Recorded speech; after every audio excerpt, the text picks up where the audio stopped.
Welcome to TrulyFit. Pat, thank you so much for joining the TrulyFit Podcast. I don't even know how many times. This is either 3 or 4 or 5 that you've been on, maybe our most returning guest. But remind everybody your background and what you do day to day and your credentials. Sure. So I'm a certified financial planner as well as an enrolled agent. So basically what that boils down to is I do financial planning and tax advisory work, which is turning really into virtual CFO services. Work with a lot of online people in the coaching space, a lot of times in the fitness area. But yeah, so morphed it from just doing financial planning for business owners to getting all my tax credentials over the last few years and doing a lot of virtual CFO work for their business now. We've had a lot of conversations concerning that, helping personal trainers out with their financials. We've had tax conversations. We've run the whole gamut of finance and tax conversations. And I'm sure we're going to get into some of that today, either during or after what is going to be the lion's share of our conversation. And that is a conference that you had went to. You had reached out to me and see if I was going. I had something else to do that weekend.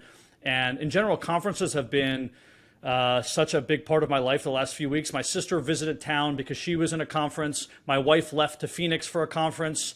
We're having a conversation about a conference. I was just invited to speak at a conference for my first time. So there's been a lot of conference stuff going on. And, so I want to also talk about the macro thoughts behind conferences. Are they worth it? Especially after COVID, people want to see more people and that stuff. And we'll get into that. But first, tell us about the conference you went to and why you decided to go to it.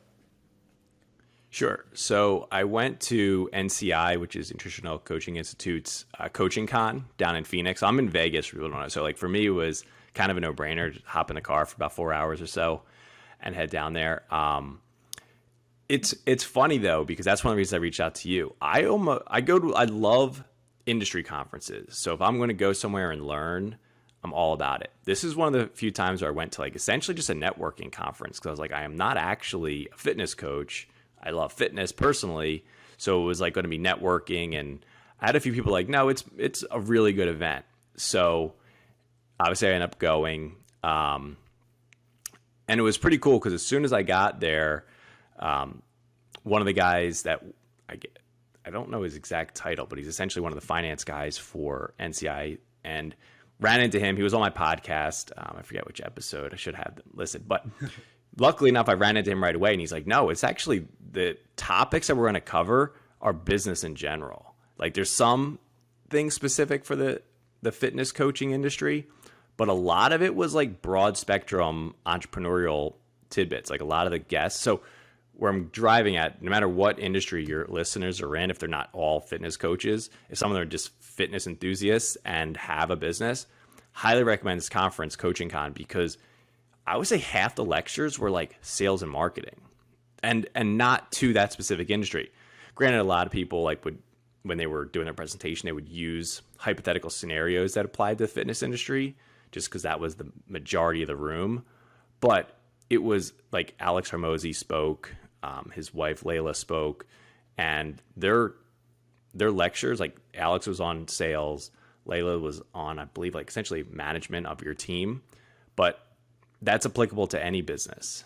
So highly recommend it. The room was filled with a lot of successful people, which was pretty cool because when I was asking people who was going and who wasn't, sometimes I don't like to go to events where they perceive it to be all people just brand new into business. Because depending on what their type of business is, they're I'm not going to be able to network with people that are brand new. But I found it was the full gamut of success in the room. So it was cool. It does make sense. It was 4 days. On the nutritional end, people are very pigeonholed and specific on how they teach nutrition. So you might have keto coaches, which are much different than carnivore coaches, which are much different than someone who's just teaching you how to, maintain a low calorie diet, which is different than someone teaching you how to put on 10 pounds of muscle, right? So for the business aspect, it isn't different, right? Getting clients is all really the same techniques. Building your individual business, hiring people underneath you, how you spend the money back into advertising, those are all the same. So it does make sense from their perspective. If you want to get more people in, you have to hit those generalities and really the pain points, because that's really the pain point. It's not as if people don't know or what they believe in, their ideologies behind the nutrition science. They just don't know how to make money. And because of the power of the speakers, there were people from all sorts of industries. Like when I first got there, the first like 4 or so people I met, none of them were fitness coaches. There was one who was about to go to medical school.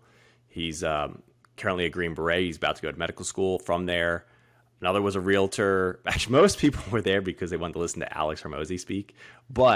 And like the event coordinators kind of joked around, like they know that was a lot of people in the room wanted to hear him give his advice and his lecture. But it was people that needed the sales and marketing advice in all sorts of industries. So it was cool.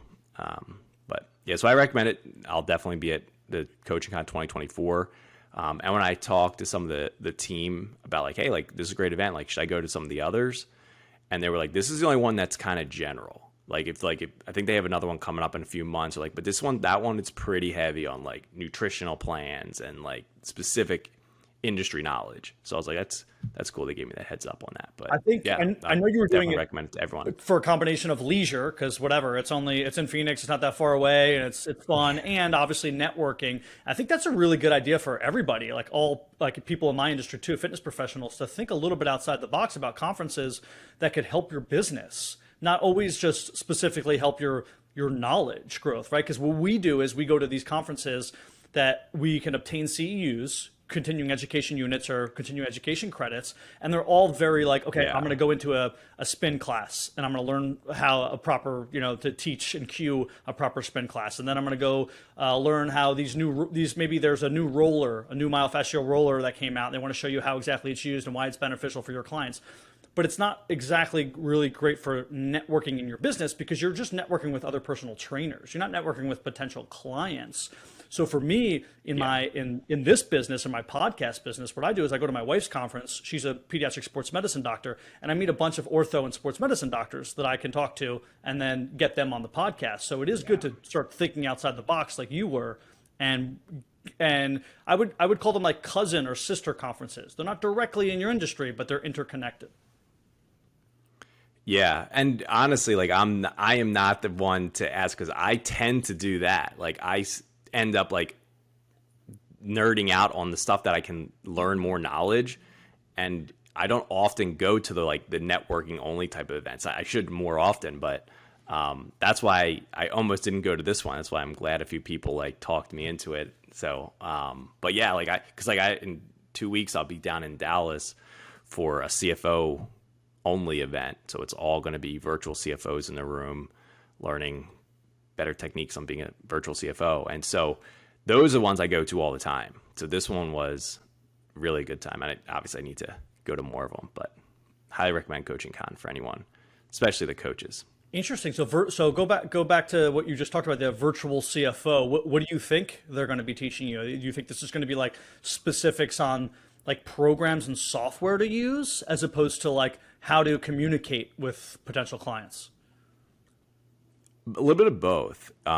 He's essentially a mentor for virtual CFOs. So if you're in any sort of like financial planning, tax advisory work, whatever it is, helping you do a better job of marketing your sale or your services, especially because virtual CFO, most people probably don't know what that means. Yeah. And so, and even depending on the age group, this is something I ran into that I didn't think about. Like with your background and my background, I always knew like in an organization what a CEO does, what the CFO does. Like I feel like that was more marketed over the TV airways, like versus it's not in social media. The same challenges I ran into when I started to work with online fitness coaches was like, depending on your age, you didn't even know what a financial advisor was, because it's not really talked about. Whereas when I was a kid, it was, like the big firms were always advertising. So you knew what a financial advisor did, whether or not you wanted one or not, it's different, but you knew what they did for a living. So a virtual CFO and how that's applicable is kind of be its own challenge of like explaining like the value there. So the group will do that, but they'll also, I think they're going to go into different ways. This is what I'm excited, like how they run their meetings and how other people could run their meetings. Like, just techniques on people that are delivering it virtually, like what they're doing. And the guy who runs the organization's got a really successful firm. So CFOs all over the country are flying in. That sounds really cool. Yeah. And I love that you talked about how, you like using the parlance CFO and CEO and all these things, and remembering that the general public doesn't know what you know. Like, we're so stuck in our little groups, right? Like you're talking and reading about finance all of the time, right? And I'm talking the lingo of fitness all the time. That I forget that the people I should be talking to, I have to remind myself of this in sort of a marketing perspective sometimes, is the people who don't know anything. So it's okay to talk really high level and just make it easy and say, hey, this is the proper way to do a lunge. Every fitness professional knows that, but I'm not talking to fitness professionals. It doesn't matter if I'm using sort of the low hanging fruit or the easy stuff. It's important to connect with your audience and let them know what you do. And sometimes in order to do that, you have to dumb it down as much as possible. Yeah, when I first launched my financial planning firm in 2019, an organization had like a mentor, and all of my colleagues that were in that mentorship program, their objective was essentially going up to someone and saying why you should hire me, like why you should so their mantra was like, someone has to get fired for me to get hired, because they were going after like the typical like retirees, doctors, lawyers, executives. So people that were like on the hunt for a financial advisor. And so I was like, cool. Like I took the advice, started doing that. Then I realized, wait a minute, when I talk to someone who's 24, 25, making really good money out of their business, it's not someone has to get fired for me to get hired. It's what the hell do I need a financial advisor for? Yeah. And then once you explain that, and it's like, and now why you? So it was an extra layer that I didn't really anticipate compared to my colleagues that were going after people much older that had a very different marketing exposure, just because, again, like those were all the commercials when we were growing up. Like we all knew, like I think we're similar age, but the younger generation now, like social media doesn't, like the big guys, you don't necessarily see them. So it's different from a marketing perspective for sure. Yeah, I think that's smart on your end too. I still see sort of financial advisors and people in your space, they seem to try to get people by maybe offering something that other companies don't, or maybe, but they're still going after the same demographic, right? Like you said, they're not changing their demographic, or maybe they're saying like, oh, hey, we don't make any money off of like a percentage or anything. Like we only make money when you make money, right? They have these pitches to try to make themselves differentiated from the other companies, but they're not necessarily going after a different demographic. They're all still chasing down to steal other people's clients. And I think, like you said, that's a difficult way to go about the business, because someone else is going to keep coming out with a better way to steal those people back. You want to tell people how you can help them and go after the demographic that's currently not using you. I think even worse than that scenario where you're just always competing with each other for the wealth in the country, that, obviously you're competing also against like the DIY but I think the bigger challenge is something that like the fitness world truly understands, is the big financial firms essentially walk around telling people, hey, if you almost have a six pack or you do have a six pack, we're going to help you get in shape. Versus like that's their messaging is like, once you have $500,000 or $1 million or more, like we can help you. It's like, well, do you know how many people would really love help figuring out how to get to 500,000 or get to $1 million? Versus like the fitness industry is very like welcoming to people who are completely out of shape, and like, hey, we're going to help you. Like you can get there a lot faster if we help you avoid mistakes, or, whatever the case may be that all the coaches know how to do. Versus finance doesn't do that. They're like, get a six pack, then call us. And it's like, well, that's kind of backwards. In all the other industries, that's totally backwards. But that's the kind of thing that finance does, like at the big companies. Yeah, that's a great way to put it. I would give another analogy and call them specialists. Like, when you're already really, really good at what you do, maybe you're a major league baseball pitcher, then you have a pitching coach.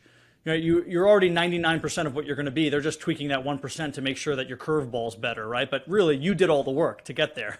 You're the one who accumulated the wealth, and they're just tweaking how you use it, as opposed to somebody saying, oh no, hey, I'm gonna work with you to get to the major leagues. And that's what Pat's saying, right? So like, I'm going to make sure that you're doing the right things, that you're lifting the right way in this analogy, that you're throwing on the right days, that you're taking the right rest days, you're doing all the proper things to get to where you need to be as an athlete. And Pat would be doing all of those analogous things in the business and the fitness, in the business and the finance world, to make sure you're not making the mistakes that set you back 10 years and instead you're advancing quicker. Yeah, and also in finance, it's those sorts of companies are trying to make their quote unquote their niche or their specialty how much money you have. Whereas like one person that has $1 million and another person that's like a business owner versus someone who maybe is an executive for a company that has all these stock options, like there's completely separate things that you're looking to help them with. Or maybe a more extreme example would be like maybe a business owner versus a new widow who's never dealt with their finances in their life. Like the skill sets of that financial advisor, the fact that each have $1 million in a bank account means nothing in terms of what they're trying to do. Like in the fitness world, I guess would be, working with a transformation person versus trying to get your client on the Olympia stage. Like totally different skill sets. And you can't just be like, well, they're both trying to lose 10 pounds. Yeah. It's like, that's not what we're talking about here. So I don't know if that's useful to people, but that's one of the things I hate about the industry as a whole. They're like, you got $1 million, we can help you. It's like, that's not a specialty. Yeah, that's not a specialty. Well, we always compare fitness and finance because there's so many crossovers and so many comparisons in what we do. We've talked about that a lot. And, another potential comparison, I'm sure you're going to say yes to this, I'd be surprised if you don't, is a lot of times in fitness, we have clients that come to us based upon what's going on in the news. And they'll ask us questions. They might say, oh, hey, Steve, I read about this new diet. Or, hey, Steve, I read eggs are bad. You told me to eat eggs, right? There's always something that's going on in the news where they're coming to us. We have to sort of calm them down. And in the finance world, I can only imagine that's probably, happening even more. So right now, there's banks failing left and right, and the government's coming in and stepping in. And obviously, there's always an alarmism in the news. They want to make things more alarming even when they're not. Do you have clients who ask you about that? How do you respond in general, or maybe even specific to the bank failing question? Yeah, with bank failing, when SVB was going down, that was a stressful few days just because everyone was freaking out. Like, what does this mean? What I told them, and it's true to anyone listening, that you have to separate two things: your bank account from your investment account. Because if your bank account, you are offered most likely FDIC insurance. Inside of an investment account, you're likely not. You probably checked off the SPIC one, or I might have said the wrong. The one for the brokerage accounts is not guaranteed. That's only helping you if the bank goes under. It's not protecting you from anything like the FDIC insurance. So from a personal banking perspective, that was scary because a lot of people do carry more than a $250 in their FDIC insurance. One of the solutions that I reminded clients about is I reached out to a company. I'm not going to use their name only because their technology, I tried to use I established a business bank account with them to check them out because they're using a technology called IntraFi. So a lot of other networks and banks use it. So I'll drop that for people to look up. But IntraFi is kind of interesting because the problem for business owners listening, depending on your payroll, like you hear people criticize like, oh, it's the multimillionaires, so we don't have to worry about them that have more than $250,000 in their deposit accounts. But that's not the case for business owners, because if you've got a payroll of $200,000, it's not unreasonable that you have 2, 3, 4 months worth of payroll sitting there if you're like a smart business owner who wants to protect themselves from like an economic downturn or some sort of event happening. So business owners were the ones who were really hurt because like, I'm not a risk taker, but I do have millions of dollars sitting in a checking account, and that is not FDIC insured.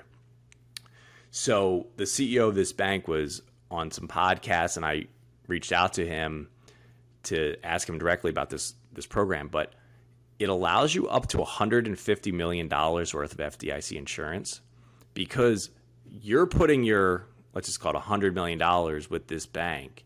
But behind the scenes, they're using their technology. And don't ask me how the technology works, but they're behind the scenes essentially dispersing your money throughout all different bank accounts so that your every dollar is FDIC insured, because FDIC insurance is based on your social per bank. So if you have $1 million and you divide it over 4 banks, you're covered. But if you have it all in one, you're not. So companies like that had the IntraFi was one of the solutions that I would recommend to people. The other recommendations were tough because I was like, unless you want to sit in treasuries or something that's guaranteed, there are those inherent risks when you go above the FDIC insurance. Now, granted, bank failures are not common, but based on what we're seeing now, it's scary because we just saw, as we're recording this, we just saw another one a few days ago. Yeah. So I didn't have a lot of, in my opinion, good answers for people other than be like, well, your bank's not the one on the chopping block today, so we're happy about that. But it's a whole separate story if like you can trust them when they tell you that things are fine. Because I think, if I'm not mistaken, SVB's CEOs said things were fine like a week before they collapsed. So it's like, yeah, they all do, and I get why, because you don't want to start a run on the bank, right? A lot of this is confidence based, right? So if all these people talk, and that's the other problem right now in the age of the internet, especially, everyone knows everyone who's important, right? They're going to the conferences as we spoke about. So if someone says, hey, I think there's something going on with this bank, I'm pulling my money out, well, then Jimmy does it, then Joe does it, then Sally does it, and before you know it, there's a run on these banks. But I do think you hit on a great point perspective-wise, because I didn't think about this, and I don't think most general public thinks about this. They're thinking, oh, these are just individual rich people who have a bunch of money in a bank, and oh, sorry, you're losing whatever amount of money. No, a lot of them are business owners and then what happens is there's a trickle-down effect, because they were planning on paying 400 employees that they now can't pay. Yeah. Because now they're left with that 250,000 and no more. Maybe they had 750,000 in the bank, like Pat said, because they had 2 extra months of payroll, but they got to take that money and run. They're going to declare bankruptcy, and they're going to do what they can to use that money to, shore up whatever they have to, probably hire lawyers because they're screwed. So it's I think we need to be worried when these things happen, that this isn't happening to some individual rich person more often than not. This is happening to somebody who is also paying a lot of other people underneath them, and then there's really big ramifications and repercussions that are going to sort of spiral downwards. Yeah, it's very frustrating because like the whole, like, you and I talk about this all the time. Like, I'm all for like the screw Wall Street mentality, because I do think they take advantage of people and they're more self-serving than anything. But when it comes to the too big to fail, it's a thing that I think doesn't get talked about a lot. Like, a lot of people were getting upset in the economic crisis like 12, 13 years, or I guess almost 15 years ago now. But when we had to bail out AIG, and people were like, oh, screw them, let them fail. But when you look at the actual impact, you start going down to like, what about the grandmom who's on an annuity? Like, what if it's your grandmom who's got an annuity at AIG that's her $2,500 a month, like she rolled her pension, whatever she did, it's that person that would be totally screwed. So I'm not a big fan of these bailouts, but when you really understand sometimes what they're doing in that bailout, you're like, okay, we're not really, like, it does stink when you see the CEOs like get to keep their job or whatever when they're the reason where they crashed into the iceberg.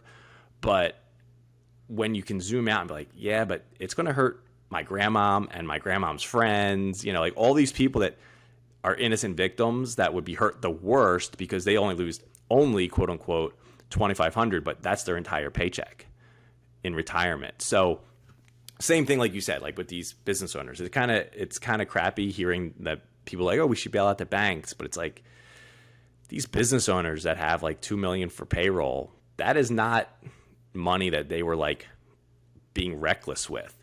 And it's not even earmarked for them. It's for their team, and they have families and kids. So it's like, it's very frustrating. If anything, I think it gets back to the original thing. Like, we shouldn't let them do what they do to get that type of risk situation. But yeah, and I guess above my pay grade. Yeah, and I completely agree with you. And I think there's a short-sighted, maybe libertarian mindset that says like, just let them fail and everything will be better. You know, they'll rebuild eventually.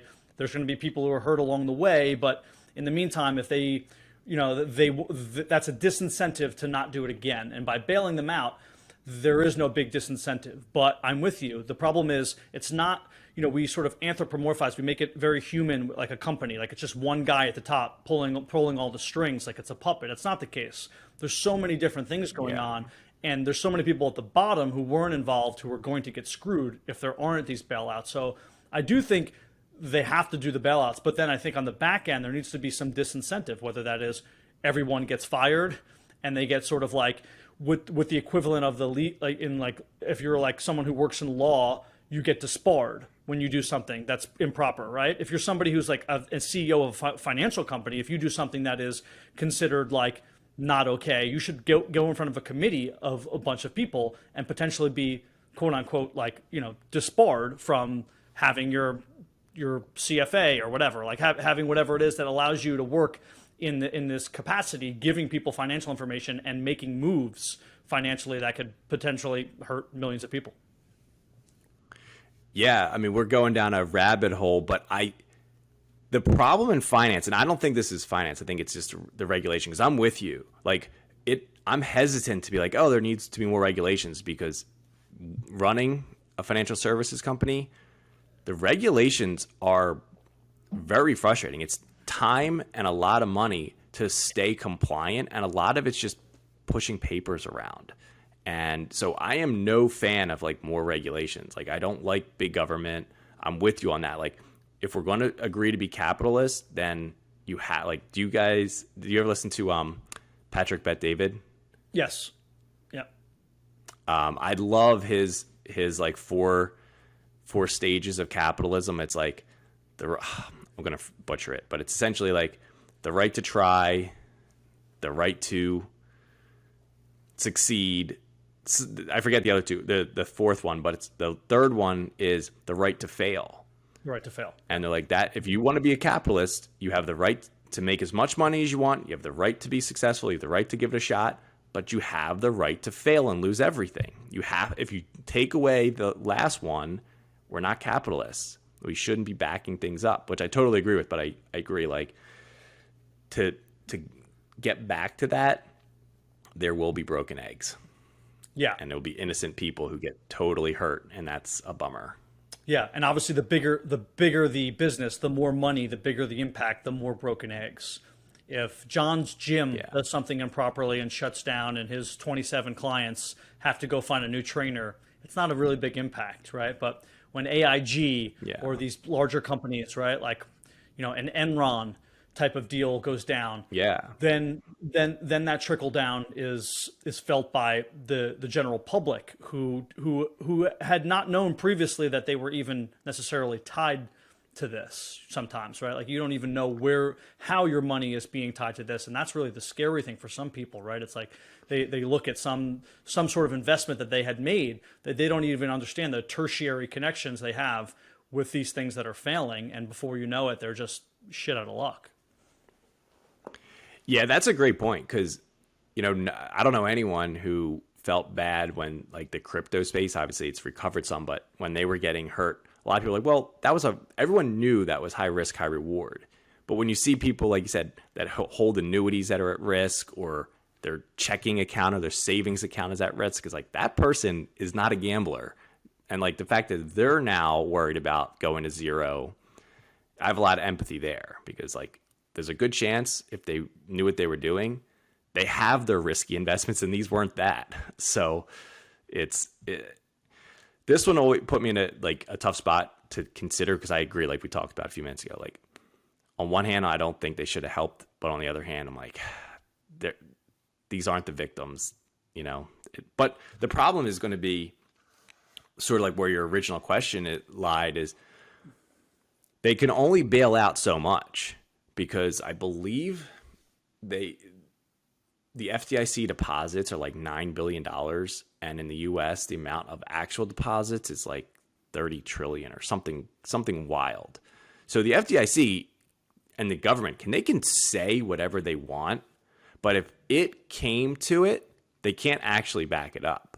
So if people called their bluff, or if things got so scary, like you said, like a run on a bank a lot of times is a self-fulfilling prophecy more than like based on the balance sheet itself. But there may easily come a time where if the bank failures continue to fall, they can back them up, too big to fail, till eventually they'll be like, we don't have the money, so we have to let you fail. And so then it becomes, well, what the hell?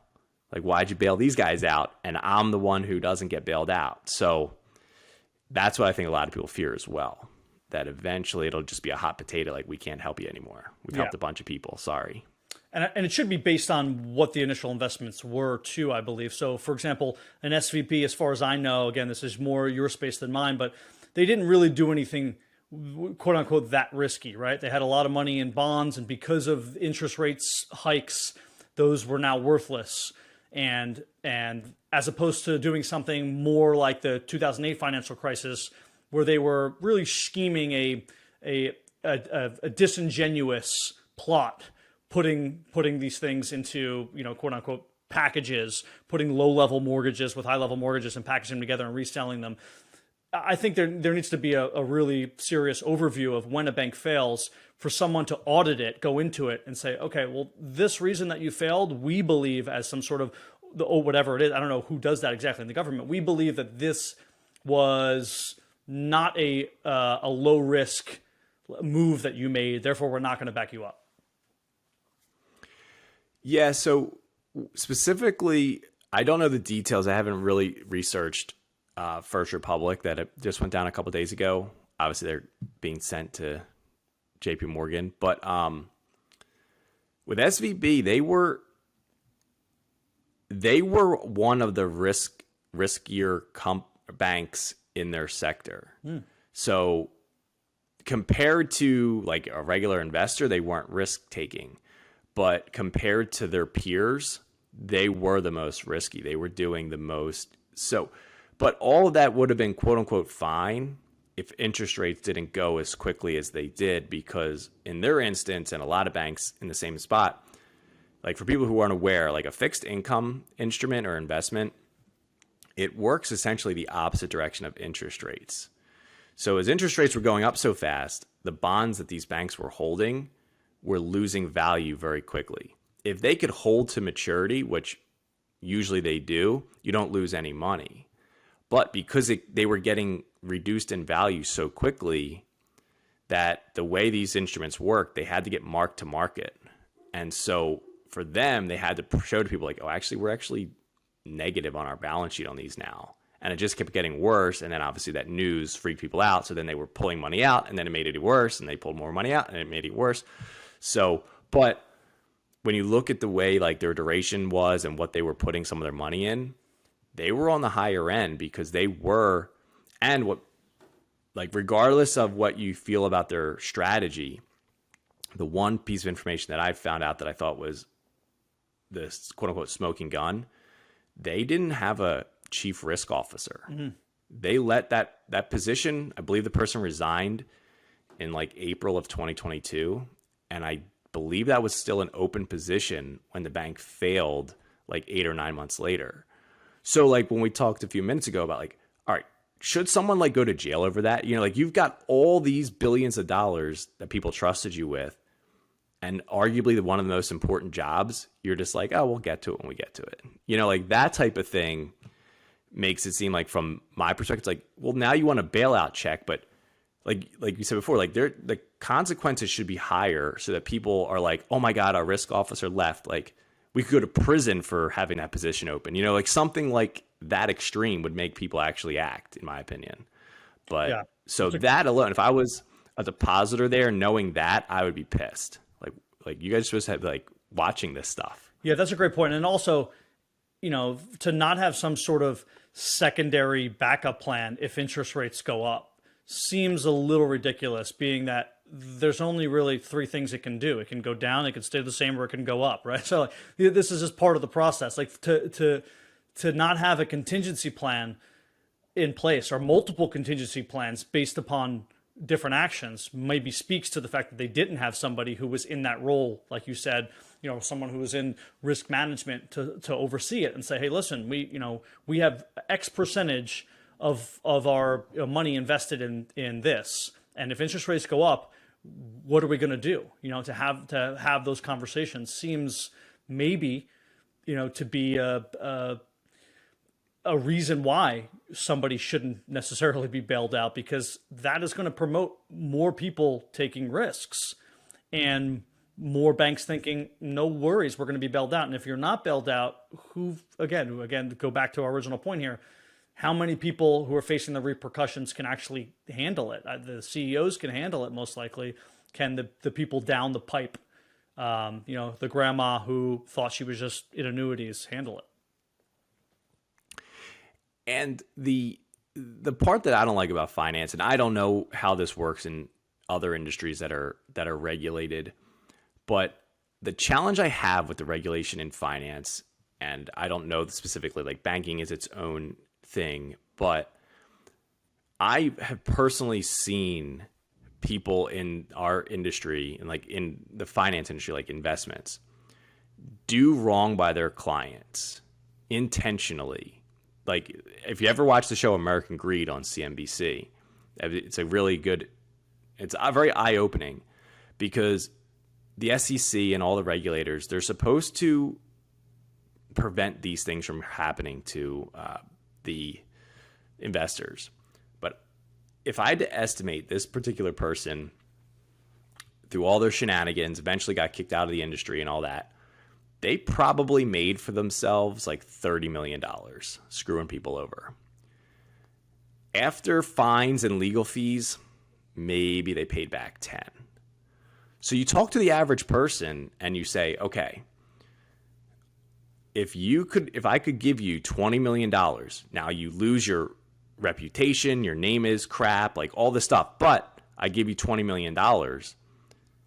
To some people, you just gave them a business plan, not a disincentive. No. Like this particular individual, he didn't go to jail. He just is never allowed to work in finance ever again. But based on my estimation from what I know about what he did, he probably walked away with net $20 million to him. So that's, I feel like, a lot of the issues with finance and regulation and banking is like they get a slap on the wrist and it ends up being a business plan more than, like versus if they're like, you're going to go to life in prison or things like that, where people are like, okay, there's no amount of money that makes me want to go to prison for life, that type of thing. Yeah.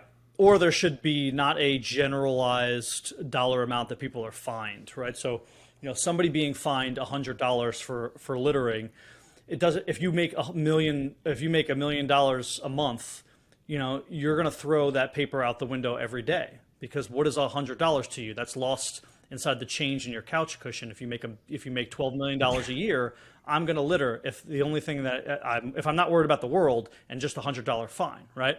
So like fine should be somewhat commiserate percentage wise with either your income or maybe just your total wealth. And I think that's fines in general, not just fines in the financial sector, like anything, right? You got a speeding ticket, it's not $80. How much money do you make a year? Oh, you make 800,000? This speeding ticket is now $8,000, right? So like that would make people maybe have a little bit more disincentive to do the things that they shouldn't be doing. That they're actually talking about that right now in I think New York City. They're trying to make parking tickets based on your income.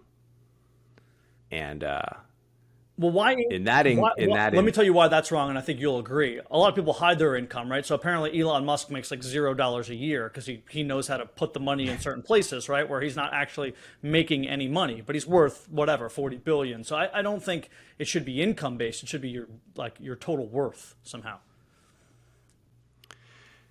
The only reason I don't like that is I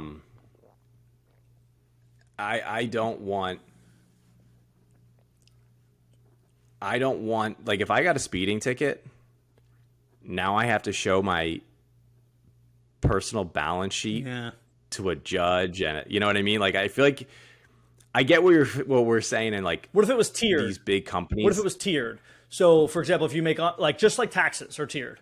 if you make under this amount of money, right, this is your taxes. And if you make over this amount of money, this is your taxes. And it's based on a tiered structure in which.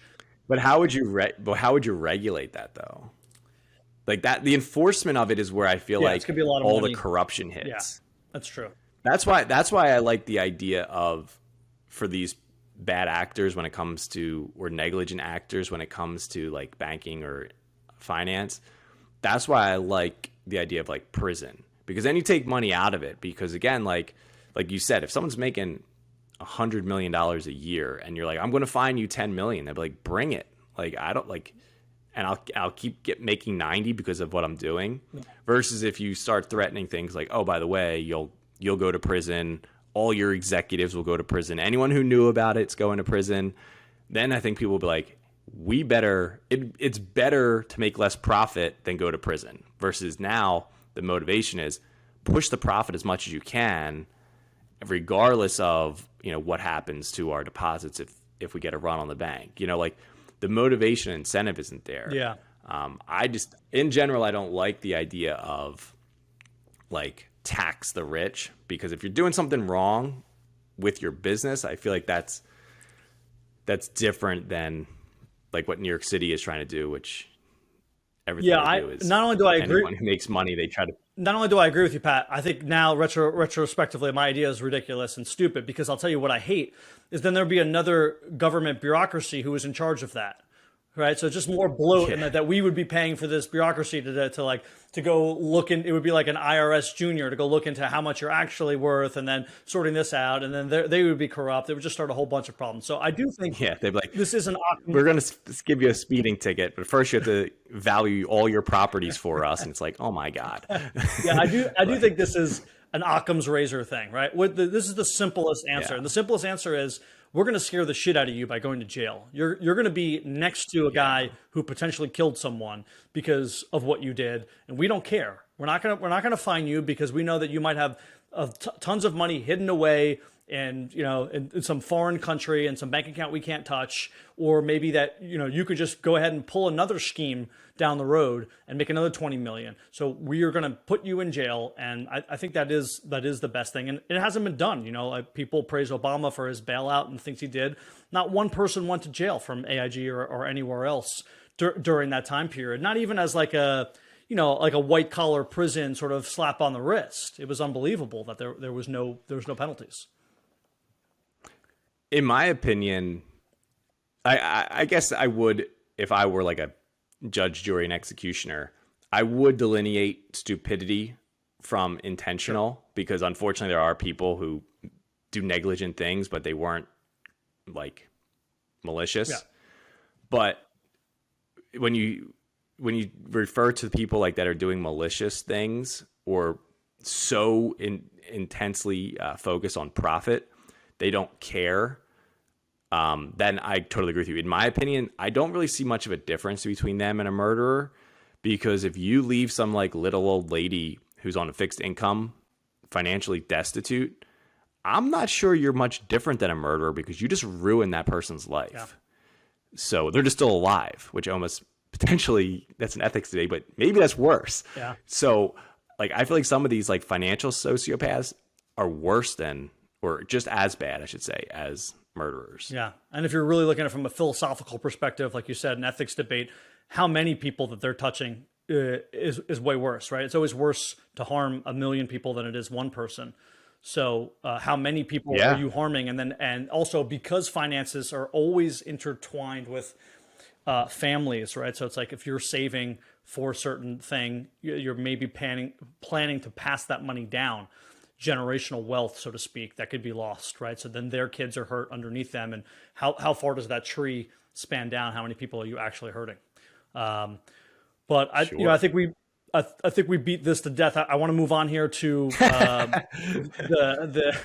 because we totally agree on this. But I want to move on here to just like the U.S. dollar, because we're still talking about news here. When people talk about failing banks, we talk about the U.S. dollar. There's all this news. It's like, oh, we've always been the global reserve. This country's backing out of us. Is it going to always be tied to oil? Are we going to go back to gold? Like, what exactly is going on? What do you tell your clients, and what do you think about this individually?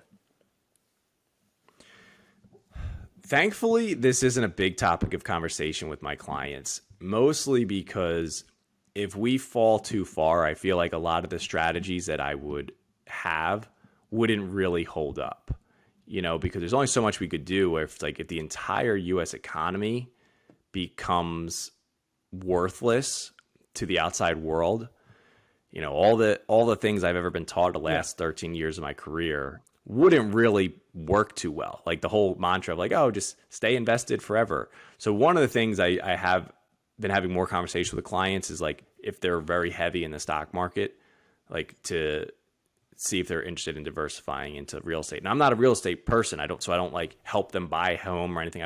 But diversifying into a quote unquote a hard asset like land, real estate, I feel like that has some value in terms of diversification. And two, at least in my opinion, if it does become the case that everyone moves to a different currency, that it wouldn't necessarily mean we are falling to the bottom. So I think that's when sometimes people think it's well, if we're not number one, we're last. It's well, no, it wouldn't be that devastating, because you can look in Europe, there's a lot of countries that are decent economically, but they're not number one and they're not number two, but their citizens are not destitute as long as they keep their freedoms, which is a whole separate topic. But so that's one of the ways that I've been tackling it. And I'm no expert on this issue, but I heard one, I wish I could remember who it was, but they were not concerned that everything moves over to China. The only thing that gives me some confidence, because I don't like the way things are going. I'll put that, I probably should have said that in the beginning. I don't like what I'm seeing, how we're losing more and more of our foothold as number one. The only thing that gives me some confidence is that someone pointed out to well, all right, U.S. balance sheet is garbage. No one would invest in a business that looks like the United States balance sheet. No. But then you go to the next tier or question would be well, where would you invest your money? Because if China is going to be number one, they're not capitalists. They have capitalist imagery, they look it away, but at the end of the day, they're not. So that was the one person's argument, that it's a lot of these countries would not want to give all their financial power to a country that truly isn't free. Yeah, and plus it's, I'll say something else to that. They're not very transparent. I don't think you would trust them as much, right? So obviously we're not transparent with our government agencies like the CIA and the FBI, but as far as our dollar is interconnected with everything, it is very transparent, right? I don't think most countries would trust them. So I wouldn't be worried necessarily about China taking over. And I think that's a great point that you said, though. If everything collapses, there's not a good strategy for it. It would be like me as a trainer. If we didn't have gravity tomorrow, I can't really give you a great workout program, right? It's all based on you being on the ground. I don't really know what else to do. But the best analogy I can think of when I've talked about this, people who I really respect their opinion, but also have military expertise, they're at the end of the day, you could have the best financial strategy in the same way, if the crap hit the fan and someone's I've got all the best food, but I don't know how to shoot a gun. It's well, you're not going to do so great, because the people that know how to shoot the gun, that have them, your food's gone. So that's the challenge, I think, too, is you can have the best financial plan, but we don't know how devastating it could get if things start to fall apart. Yeah. And again, I don't have financial strategies for some of the things that could fall out if it got really bad. Yeah, a lot of people who are global economists and forecasters talk about that too. That's really one of the reasons where we've taken this downturn, is because during the era of World War I and World War II, and leading after that into the Cold War, we still have the largest military presence in the world, largest military power in the world. I think they said the next 9 navies combined wouldn't be as strong as our Navy. But we always sort of subbed out our military power and influence to other countries in exchange for trade and money, right? But now that things have calmed down in a good way, right? Well, then that doesn't have to go on. But here's the kicker: China, Taiwan, Russia, Ukraine, right? As potential wars or actual wars start back up, that's when America usually comes in because of our might that we have with the military, and then the money sort of starts to move that way. So that's another reason I wouldn't be. I'm certainly afraid of nuclear war. Let me tell you that. But I am.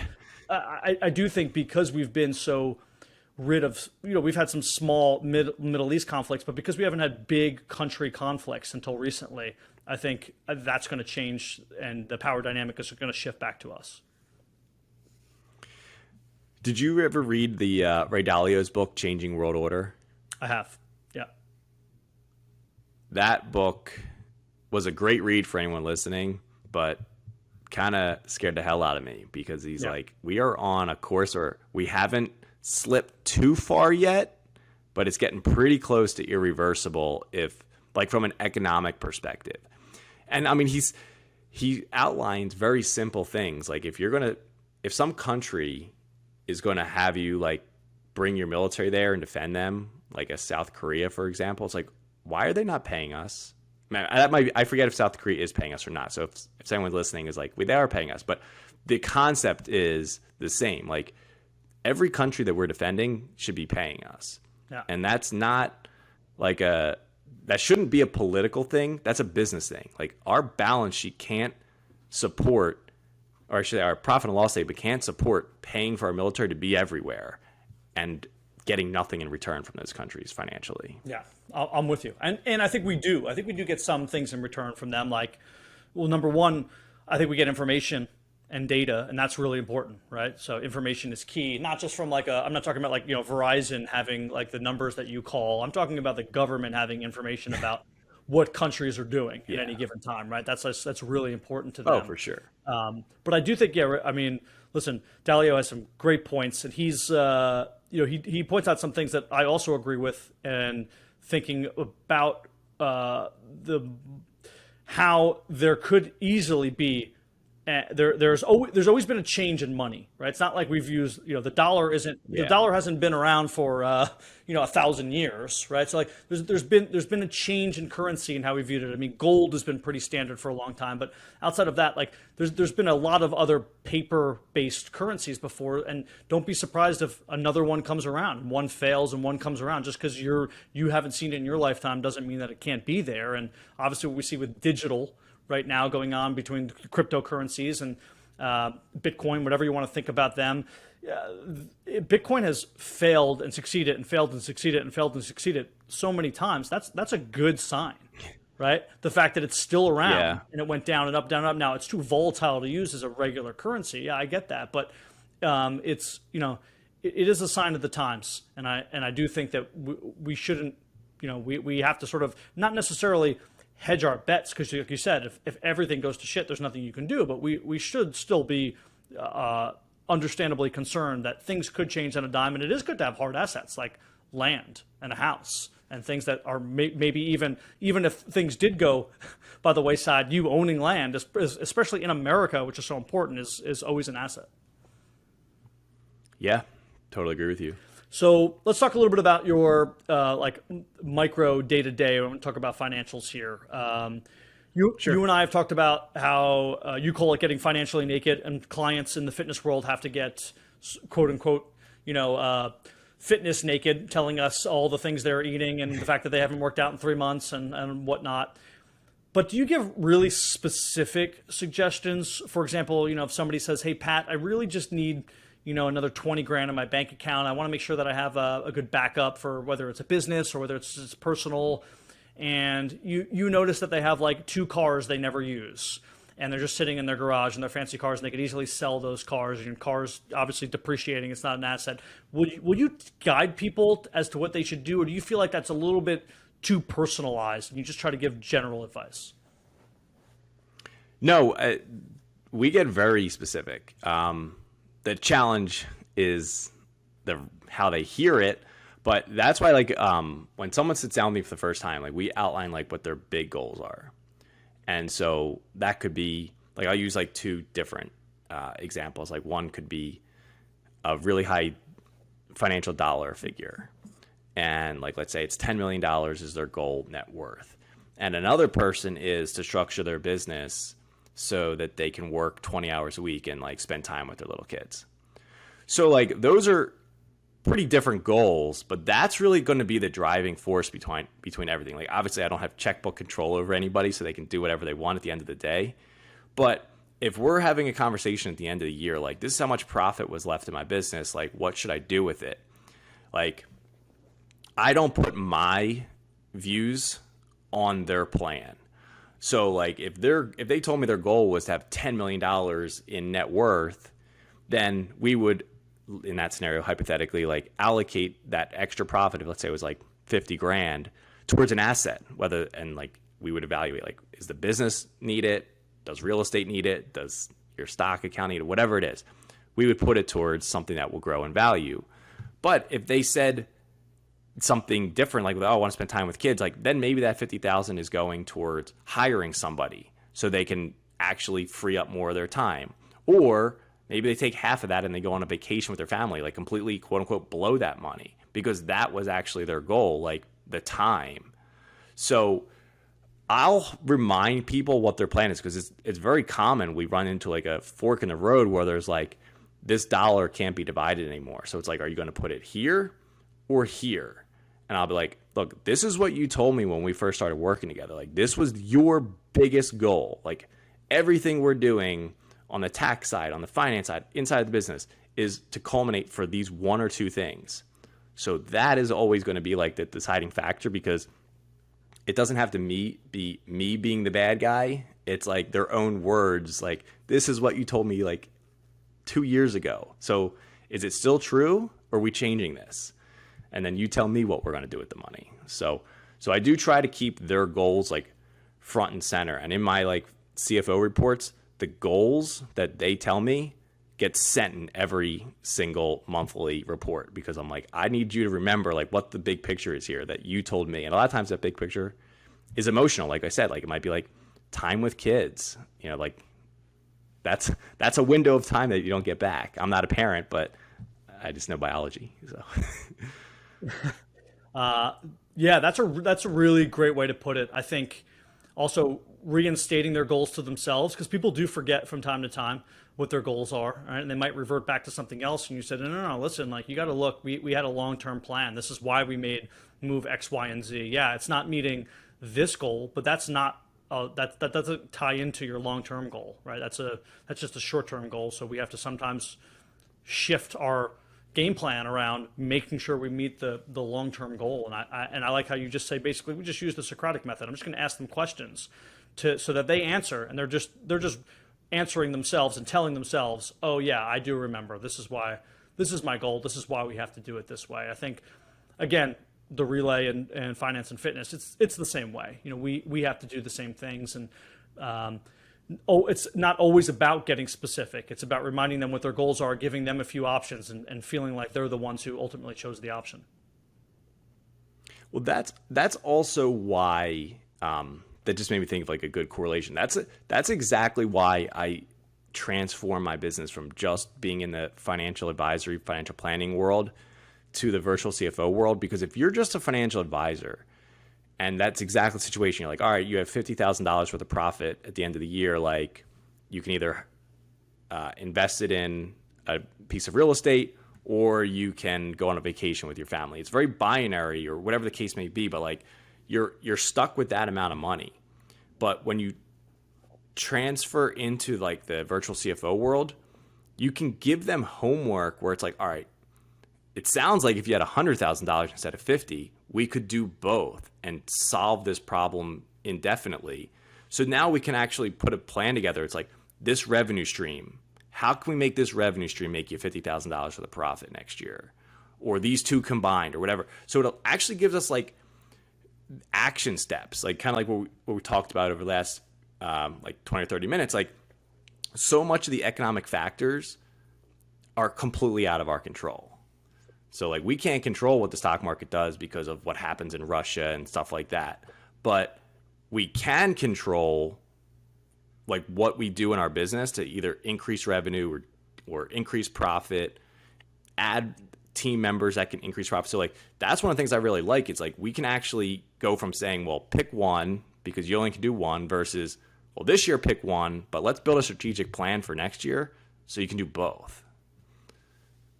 Yeah, and I know this next question is going to be a little bit of a caveat because you don't like to give specific information, but just from a general perspective, I know I've told you multiple times, a lot of fitness professionals, when they're first starting out, it is the best way to be good.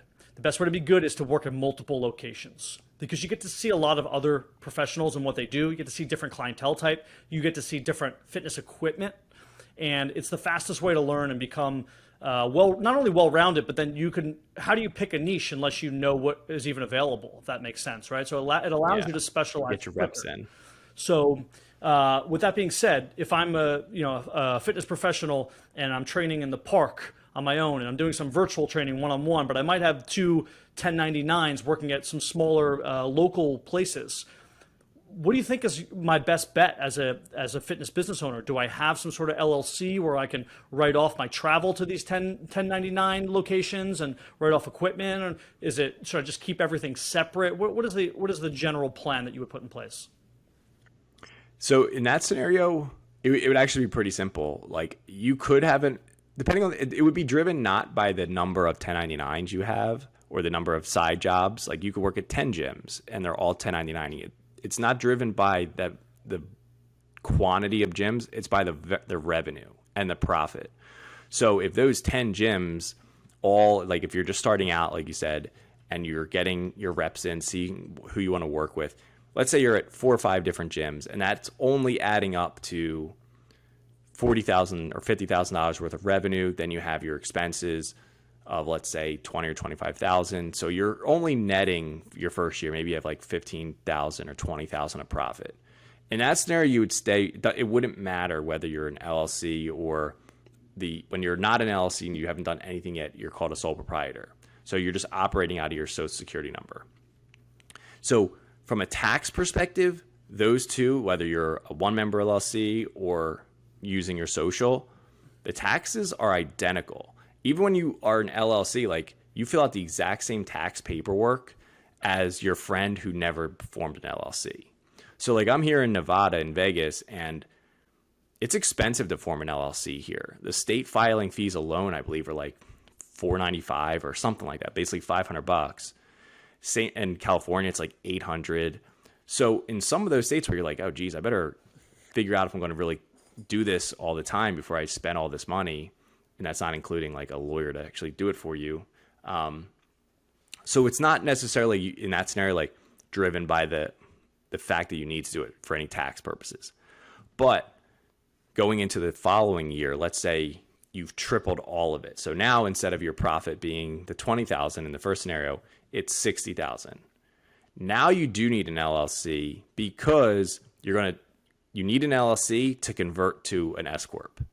And once you're an S corp, then you actually start saving a bunch of tax dollars that you have access to a strategy that your friend who's using their social doesn't have access to.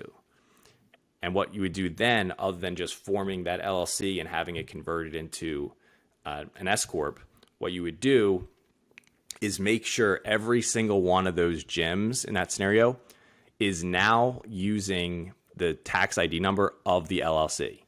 It's actually very important because you'll mess up the filing when you sit down with your accountant.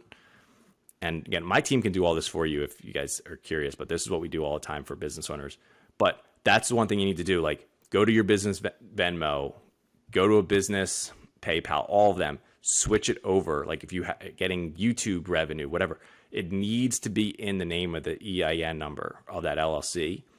Otherwise, it doesn't complete the loop. So maybe this is too detailed of an answer, but when you get a 1099, it gets the person who sends it to you. Let's say it's ABC Gym sends you a 1099 for $10,000. They're legally required to send it to you, and another copy goes to the IRS. So if you don't claim it, they know. So all these people who are like getting 1099s and don't claim it to the IRS knows they have it, like, because they've received a copy too.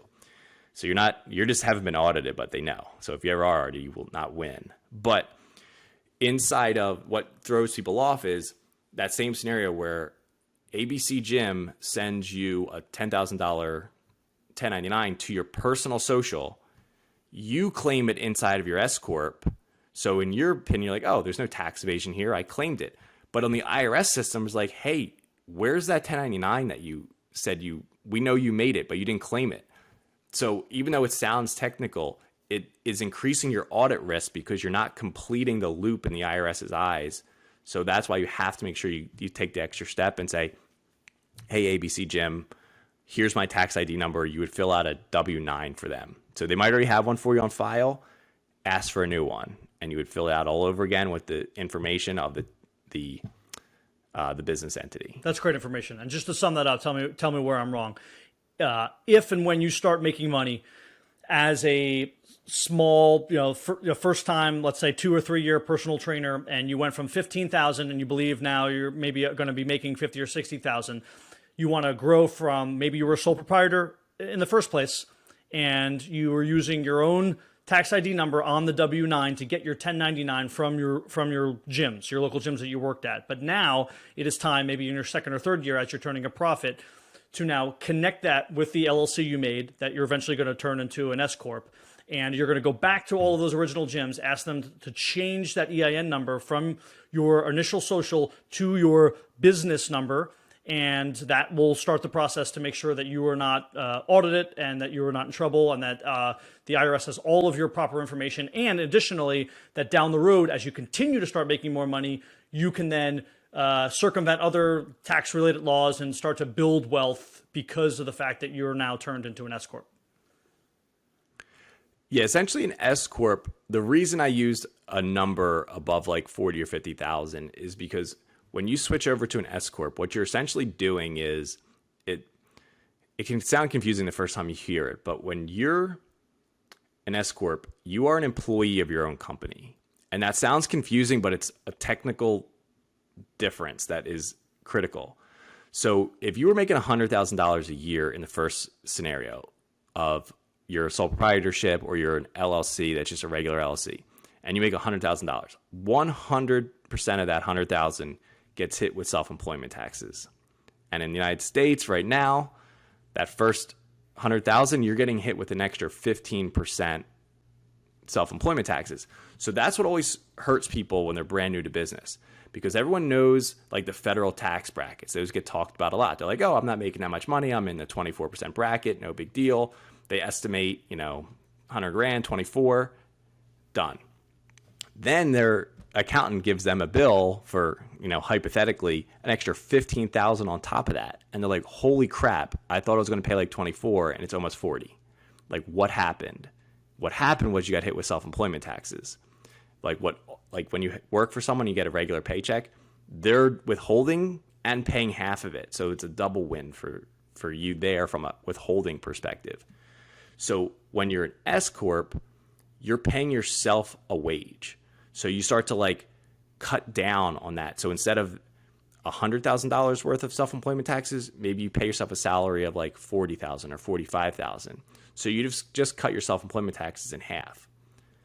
Now, hopefully I'm not getting too long-winded here, but you don't want to do that too soon, because for someone to create an S Corp for you, there's the reason that there's all that technicality of hey, the 1099s have to be in the business. It's because now that business, that S Corp, files its own tax return. No. And most accountants for that one business tax return, so now you go from filing your normal tax return as an individual to filing 2 tax returns. One, the business, which is due in March instead of April, and then your personal in April. And that tax return alone on the business side has more complexity to it. So most accountants are going to charge you $1,000 to $2,000 for it. And then on top of that, you're your own employee. So you need to have a payroll service. That's going to run you $400 to $600 a year. So depending on who you're working with, that S Corp just increased your expenses inside the business $2,000 to $2,500, give or take. So you need the tax savings to be at least that much. And the tax savings start to be like $4,000, $5,000, $6,000 as you cross that $40,000, $50,000 threshold. That's why people don't say do it at like $20,000, You're like, oh, you might save $1,000 in taxes, but incurred $2,500 for the cost. So it's not worth it. So I don't know if that's too much information, but that's the reason there's like that threshold of like, you don't do it right away. You do it when your profit hits a certain level. No, I think that's great. And I love that you actually gave a number. I know that number is not specific, but you did give a general number. So people do have some sort of an idea when they should at least be looking at it instead of just, because now it's like in your head, okay, I start out as a sole proprietor. If we're going through the same, potential day-to-day as the personal trainer, as I talked about. And then the first 2 years, I'm not making enough. And then I'm anticipating by the third year, looking at my hours and everything else going on, the percentage that I'm making from the gym, that I'm going to be over the $45,000 mark. That's when that's when you make that change. But also, if you had a financial advisor in advance, you wouldn't have to handle that. They would have already saw that coming, right? When you sit down and you have these conversations, right? Not necessarily, not in the financial advisory world. Maybe if you have a good accountant, but even then, accountants and tax advisors are different. Sure. Like I have a brand new client, and that was him and I were having this conversation because he was like, I have an accountant. I was expecting them, like, what do I owe for this quarter's tax payment? Like a lot of future facing questions.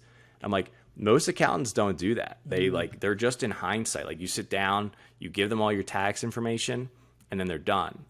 Or they might say to you like, oh, you should do an S corp. But doing an S corp and setting up an S corp are two very different things. Like it's easy enough to, if you're a CPA, to sit down and be like, hey Steve, you should be I saw how much money you're making. I just filed your tax return. You should be an S corp. But then you go and do it on your own, and it feels very complicated. It's very easy once you get past that initial, but like setting up payroll, setting up the bank accounts, like doing all the little things, picking a salary. A lot of times CPAs don't help with that part. So I'll see people come to me, they're an S corp, but they didn't pay themselves a salary all year. Huge audit flag to the IRS because S corp should be paying themselves a salary. So unfortunately, there's a lot of people running around thinking that their financial advisor, most financial advisors have no clue.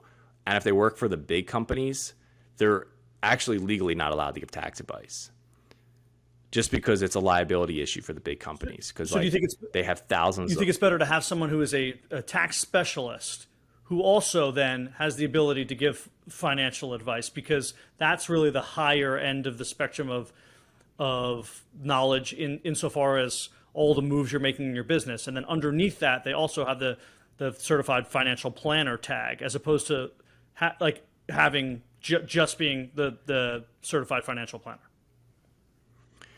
I would say this, the mistake that I made when I was right out of college, because I think we talked about this last time we were together, like in college, my degree is in biochemistry.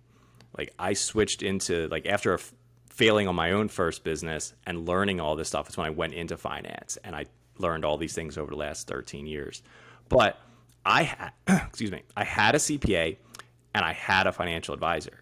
Neither of them specialized in business owners. So it's not the person, it's their specialty. Kind of like we talked about in the beginning here. Like I wouldn't want to hire me if I was an executive at Google and I have all these complex stock options. Like I have a colleague that he only works with Google executives. That's all he does, because he understands their stock options better than anybody.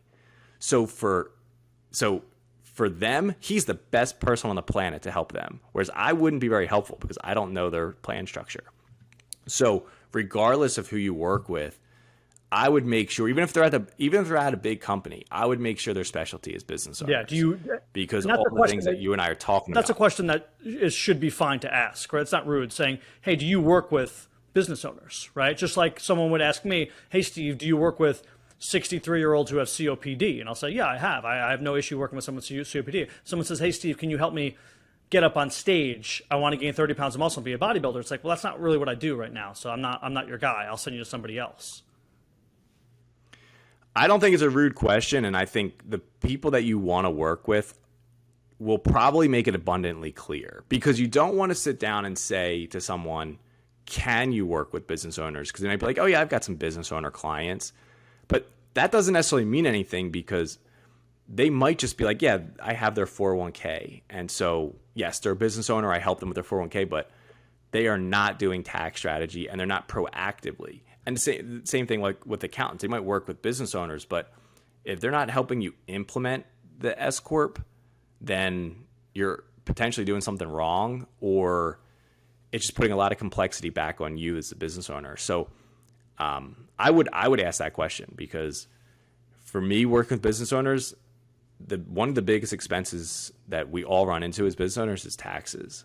So if that's not like a driving force, if that's not like their pure expertise, then like I could have the best investment strategy in the world, but if you're getting clobbered on taxes, then I don't know if I would want to work with someone like me as a business owner, because that is by far one of your biggest expenses, and you also if not the biggest expense. Don't want to have to hire all these different people, because then there's a communication problem, right? So it's like, oh, I have someone who just specializes in my taxes, and then someone who specializes in making sure, my business is running properly, and I'm, forecasting the proper things down the road. It's like, okay, well, then these people have to collaborate on top of you, and that causes like that game of telephone sometimes. So it seems to be easier, like you said, to just do your due diligence, right? Whether it's someone like Pat or someone else.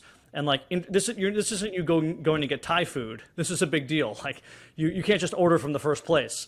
Like you have to sit down and make sure that they meet all of your criteria and requirements, and essentially like interview your certified financial planner or tax specialist to make sure that they're perfectly fitted for you. Because ultimately the goal is to work with them for life. If you're going to be working with someone for life, you want to make sure that relationship is appropriate. But they don't have to do. I don't want to give people the wrong impression. They don't have to be, quote unquote, a jack of all trades. They don't have to do everything. But you want someone like that, at least in my opinion, you want someone like that to quarterback it. Because one of the things that actually sent me down the tax road was because I was studying it on my own just because I wanted to better understand it. And this was pretty early on in my career. I was reviewing a client's S Corp and something didn't look right to me. But I didn't have the courage to step up to their CPA, because I was like, they definitely know, like this couldn't be this. I'm wrong. Like, I was so insecure about it. I was like, you know what? I'm going to get all my IRS tax designations so that basically I wouldn't be insecure about going up to a CPA and like not speaking their language or asking a stupid question.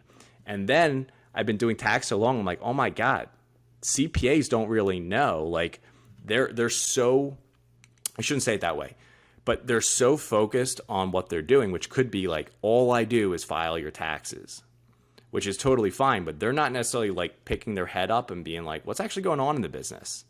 Like, and people might be shocked to hear that, but a lot of times accountants are buried with paperwork. So they're like, they grab your balance sheet, they grab your profit and loss statement, they grab your 1099s and whatever other expenses, and they fill out the paperwork. Yeah. They don't necessarily have that time or that interest in helping you architect things. But I don't do everything. Like I said, if a client comes to me and they're like, I'm teaching them how to put money into a 401k so that they can buy real estate with it, I have nothing to do with the acquisition. It's just helping them from a tax perspective get the money into the tip of the spear. And then they go hire their specialist. Like one of the people I work with, they're an expert in covered call strategies. It's like, that is not my specialty, but I have clients that go over there when they need that specialty, but I'm quarterbacking it. Yeah, that makes a lot of sense. And again, to another crossover in the industry, that's why we network in our industry. That's why we learn a little bit about everything, but we have our specialty and we network so that we can send people to the appropriate place.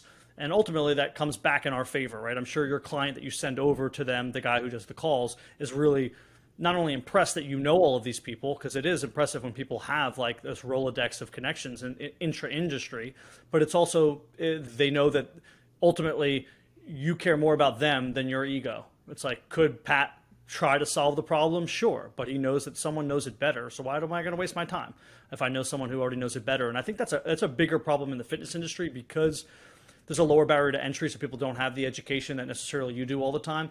They think they can handle everything. It's always the least educated people who think they can handle the most. So there's just complicated problems they think they can handle. Their client has type 2 diabetes, and they're like, oh, I think I can handle this. It's like, why? Because you got a 12-hour personal trainer certification degree. Now you're going to handle your clients like diet and they have type 2 diabetes. Like, no, you have to send them up the ladder and network in order to really care about their long-term health. And for Pat, he cares about his clients' long-term wealth, and that's why he networks. Yeah, and in that scenario, that particular trainer, it could be, if he is comprehensive, he could easily be like, well, I'm still going to do your fitness and this and your sleep and all the other things, but like, we're going to outsource the nutrition because this guy or girl is the expert. Like, that's the way I see myself. Like, I'll quarterback the whole thing. Like, you get back to being a CEO and growing your business. I'll keep the professionals that we bring on or that you already have. Like we talked about 20 minutes ago, like, focus on that one big goal. Like, we all have to be rowing in the same direction. And most business owners either don't have the time or, like, fast or rewinding back to me, like in the beginning of my career, I didn't have the courage to step up to some people because I'm like, oh my God, you've been doing taxes forever. Like, what do I know? But now you get to the point where, like, you know what you're doing, and you're like, if a CPA pushes back, I'm like, this is the goal. And this is why what you think, you are missing things because you don't know the big picture.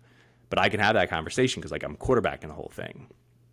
Whereas a client might just be like, I'm hearing my financial advisor say this thing, I'm hearing my CPA say this thing, and now you're stuck because you don't know how to decipher that information per se. Same thing a client would do in fitness. Like, my trainer says this, my nutritionist says that. Now what do I do? Yeah. So that happens. It's confusing. You need someone. That happens all the time, unfortunately. Like we talked about, to sort of wrap this up, it's the things they're getting in the news, right? They might be like, oh, your clients say the same thing that my clients say. Like, why aren't we doing this move? I heard this in the news.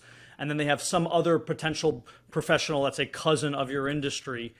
For me, it could be a physician, it could be somebody else along those lines who tells them to do something, right? So you have all of these people, but if you don't have one person sort of quarterbacking it that you trust, you're always going to be asking those questions, and you're never really going to have that plan where everyone's working towards one goal. And I think it's important to have that one goal in mind, to find that quarterback, someone like a Pat in the health industry, in the wealth industry, and for me it would be in the health industry, and to make sure that you're not the one, because it's a waste of time. Business owners, like you talk about, want to work, on the business, not in the business. And if you have to keep calling everyone and doing this, you're essentially losing money. Time is money. Especially if you get conflicting advice, because then you're just paralyzed. Yeah, I've certainly been there. Pat, this has been fantastic information as usual. Thank you again so much for differentiating all the different financial jargon and terms that we're always confused with, the difference between a tax advisor and a certified financial planner, and then also talking about some really sort of honed in strategies that we can use. Why don't you let my listeners know where they can find you specifically, let's say if they want to work with you or if they have individual questions for you. Sure. I'm most active on Instagram at the Pat Darby. I also have a podcast where I give a lot of like pretty detailed information on tax stuff for business owners. Build Your Wealth Muscle on all the podcast platforms. That's probably the two best. I guess you could email me. My website for my new company, which is, I regionally had all this out of my one company, Darby Business Advisors. I've separated them for simplicity for clients as Darby Wealth Planning, which does all that. And then Sin City CFO here in Vegas, that we take on the virtual CFO. So I don't have a website yet for that, just because in this day and age, I don't know if I even need it. I've had people like, just use the link tree. You don't need a full website these days. Yeah. But anyway, so at the Pat Darby, or you can email me at Pat Darby or Pat at darbyba.com. I will list all that in the description below. My guest today has been Pat Darby. Pat, thanks for joining the TrulyFit Podcast. Thank you for having me.